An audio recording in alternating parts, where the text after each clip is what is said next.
Hello everybody and welcome back to my channel, and if you're new around here, hello, welcome, my name is Charlotte. Today I'm going to be doing a video that everybody and their mother has done, and I'm probably one of the last people to do it.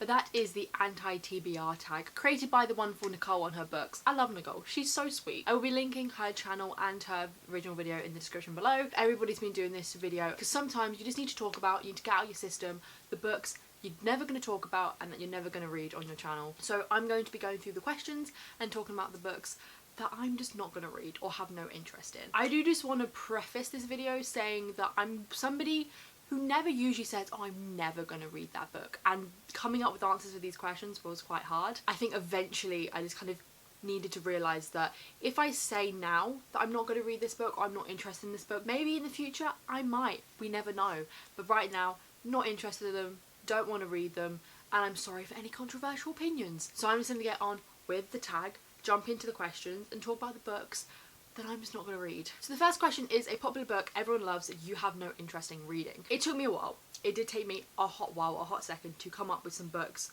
for this, or a book for this question. I was at first thinking The Poppy War by R.F. Kuang, but that book I've had an up and down relationship with, because at first I wanted to read it because everyone was talking about it. Then I was like, oh, I don't know if I'm actually interested in the concept, and it seems quite deep and like too high fantasy for me. And then I'm being like, maybe I will read it. That one I'm not going to say because I probably would read it. If someone gave me a copy, I would read it. But the books that I think I'm going to go for, and I think it's more of a genre, and I'll probably talk about it a bit more later in the video with another question. The three books I pulled up, one of them is Well Met by I think it's Jen DeLuca. You also have Get Alive Chloe Brown, and I think there's Take a Hint Danny Brown. They're basically those couple of books, and Fix Her Up, which I don't know it's by.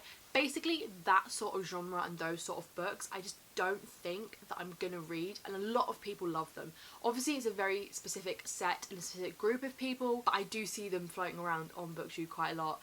And I just don't think I'm ever going to read them because of the genre. They're strictly romance, and they're adult romance, and I just don't have any interest. I don't think I'm going to go into depth because I will talk about it a little bit later on in the video, so I'm kind of cheating. I just don't think I'm going to read them because I just don't have any interest in that sort of style, but I'll explain why a bit later on. The next question is a classic book or author you don't have an interest in reading. Basically all classics for me. If you know me, you know that I don't really read classics. Obviously I had to read some classics in school, and I did have to read some for a module in university, but in that module in university I barely read them. The thing with me with classics is I just don't get on with the writing style. I always say this, call me not intellectual, but I need a writing style that I can engage with easily, and that I can just read and know what's going on and don't have to really think about what is being said. So when it comes to classics and with the older writing, it's harder for me to grasp what's going on in the story and stay engaged, because obviously it's a bit of older writing and it's not so clear cut of what's been said. It's more using more flowery older writings. There are some classics that I do want to read because I know the story and I enjoy the story, so I want to engage with obviously the first format and the original story, but majority of classics, nah. I did think I could talk about some of the books that I did read for uni that maybe I tried to read and just didn't get on with and will never read. Stuff like Wuthering Heights, tried it, didn't get on with it. I do have Frankenstein, and again, tried it, didn't get on with it, but I've kept that copy for a weird reason. I've tried to read like Anna Karenina, didn't get on with that. Tried to read Pride and Prejudice, didn't get on with that. I do want to read Northanger Abbey just because I read it at school. I think if I'm ever going to read a classic, it's because I read it at school and want to reread it. So stuff like Northanger Abbey. The Woman in Black isn't too much of a classic, so I feel like I could easily reread that. Of Mice and Men, but again I feel like that's less classic writing. I want to read Little Women as well, maybe Dorian Gray. I'm kind of going against what I should be doing in this video. Basically, majority of classics. There's not really one book or one author that I'm like, ugh, not interested in. I'm not really interested in a lot of them. The third question is an author whose books you have no interest in reading, and there's kind of like a subsection to this question that you can do as separate questions or together, and I'm going to do it together. So it's an author whose book you have no interest in reading, and or a problematic author. And for mine, that's Brandon Sanderson. He's not the most problematic author, he's just agreed with J.K. Rowling on some stuff. I'm just not interested in his books because they're high fantasy, they're massive, and I don't think I have the energy and the time and the care to be interested in them. So books like the Stormlight Archive, is that one of them, or am I making that up in my head? It's a more recent one. I feel like it's more maybe YA fantasy, but I'm still not really interested, and I've completely forgotten what it's called. Starsight? No, that's the second one. Skyfall? No, that's James Bond. You know the one. Basically, you can see I just don't care. I have no care for his books. And I've done a video where I talked about the books I'm never ever going to read, and I put him in there. I'm just not going to read them. So sorry, Brandon Sanderson. Question number 4 is an author you have read a couple of books from and have decided their books are not for you. I had a struggle answering this question, and I actually don't really have an answer for it, because if I read an author and I don't really like their book, if I am going to pick up another of their books, it'll be later on down the line. So I haven't really read from an author where I've read a couple of their books and haven't really liked it, because if I haven't liked the first one, I'm not going to be instantly drawn to read another of their books. Give me a second, my mum's calling me. I think I was saying is there are some examples of some authors that I have read a book by them and didn't really like it, but I'm willing to give them another chance. But I can't think of any off the top of my head. I think actually the one that does come to mind is who wrote I was about to say his Dark Materials, that's not what I was talking about. The Darkest Minds. Alexandra Bracken. I might give Alexandra Bracken another go. I didn't really like The Darkest Minds, but maybe some of her later works will be good. There's not an author that I've just gone, nah, you're not for me, because I haven't read enough of their books to make that conclusion or make that statement. I don't have an answer. Question 5 is a genre you have no interest in or a genre you've tried to get into and couldn't. This connects to the first question when I was talking about all those like adult romances, and that is adult romance. I'm just not drawn to it. I think even though I am technically an adult, I know it's crazy, but I'm more like new adult because I'm like 21, you know, I've only just graduated from uni. When it comes to those books, they heavily centre around the romance and experienced romance, if you know what I mean. I feel like with that genre, the stuff that's in it is just not for me because I haven't experienced it myself and I feel like I can't relate, and it's just, I don't know, I just don't feel drawn to books. Yes, I love a good romance. I love romance books, but I just don't feel like I'm drawn to just strictly adult romance. Maybe you could also say a more specific genre is chick lit romances. You know, the books that are written for like middle-aged mums, those sort of things. Obviously, I'm not a middle-aged mum, so it's clear that I'm not going to read those books. So I think if I'm going to read a book or romance that doesn't have much substance and it's just about the romance and then falling in love, I feel like it has to be nearer my age and nearer my experience. So that's why I prefer and don't mind reading like YA romance, like strict romance. I think if it was adult and more like mature and more like smart and erotica and stuff like that, then it's just not a thing I feel drawn to really at all. Question 6 is a book you have bought but will never read. I think it says as a something for this question, it can be a book that you recently unhauled or one that you got from a library and obviously just returned. I have a couple of books. One of them I recently unhauled, and that is Soulless. I'll put a picture up here. I can't be bothered to go and get the book. I still have it. I bought that a few years ago and thought I would read it, but just didn't because I just realised I had no interest in it and just didn't care.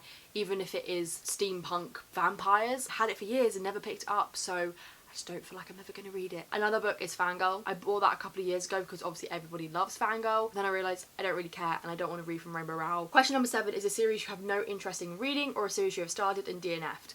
My one for this is going to be controversial, but I feel like enough people know this about me now. And my answer for this question is The Hunger Games. Oh, controversial. Everyone's unsubscribing now. I never read The Hunger Games when I was younger because it was so hyped. I got not intimidated by it, but I just kind of went, ugh, everyone's reading it, don't want to read it. I just kind of watched the first film and engaged with it through that. I've never read The Hunger Games and I just can't be bothered. I don't feel like I want to or need to now. I know a lot of people have said to me like, I'll just give it a chance, you know, it's really good.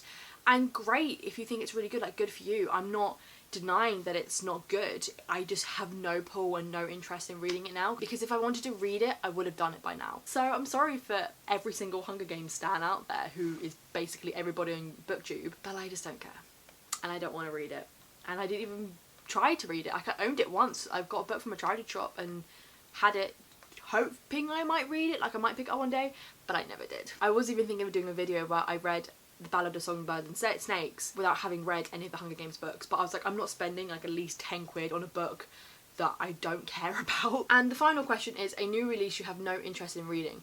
Again, this took me a while to answer because when it comes to new releases, usually there's nothing to turn me off, and the only reason I wouldn't read a new release is because I wouldn't read it generally. When it comes to new releases, I hear about them through BookTube. Obviously, there are tons and tons of new releases, so there are going to be loads of new releases that some people are going to be reading that I know that I'm not going to get to and don't want to prioritise, I don't want to bother reading because I want to prioritise other new releases. I think there's two types of I'm not going to read this new release. There's the one where you just see it talked about a couple of times and just don't really know what it's about, and usually a lot of people will end up not reading that, or it will just kind of blitz by and not hit you booktube. And then for me, there's a type where I know about it, I know a lot about it, it's in my radar, and I just know I'm not going to read it. And I think for me, that second category is usually books that are sequels in a series that I read the first book and didn't really like it and know I'm not going to continue. So probably the sequel to the Guinevere Deception and Once and Future. I probably won't be reading the third book in the Heart So Fierce and Broken trilogy, but there is one book that is kind of a sequel to a book that I have read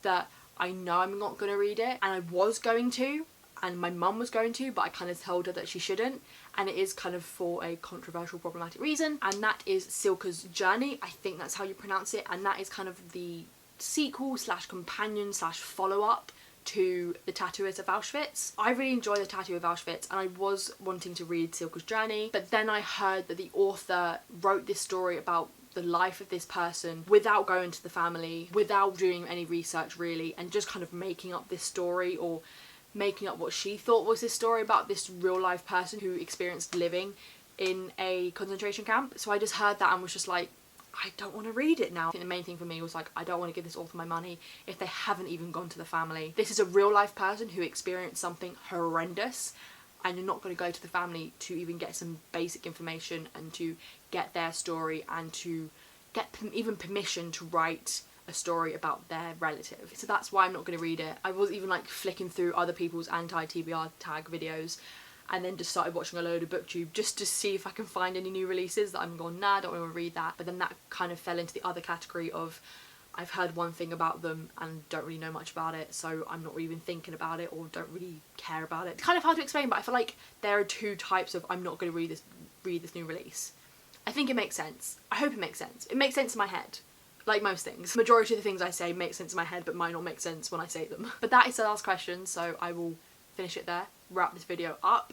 I hope you all enjoyed this video. I don't think I was too controversial, but also I feel like I didn't give proper answers to some of the questions. Let me know in the comments below if you have any same thoughts about these books or your answers to these questions, or if you don't like my answers and you want to fight me on them. So once again, thank you Nicole for creating this tag. It's gone viral on booktube.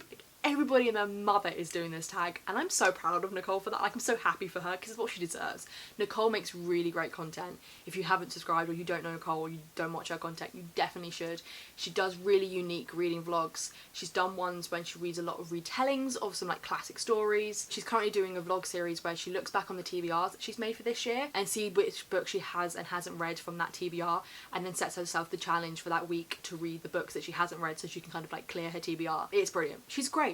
Follow Nicole, and she's just so sweet. If you're new around here, do not forget to subscribe, turn my notification bell on so you know when I'm next going to post. All my social media links are linked in the description below, and with that all said and done, hope you enjoyed the video, and I'll see you all in my next video.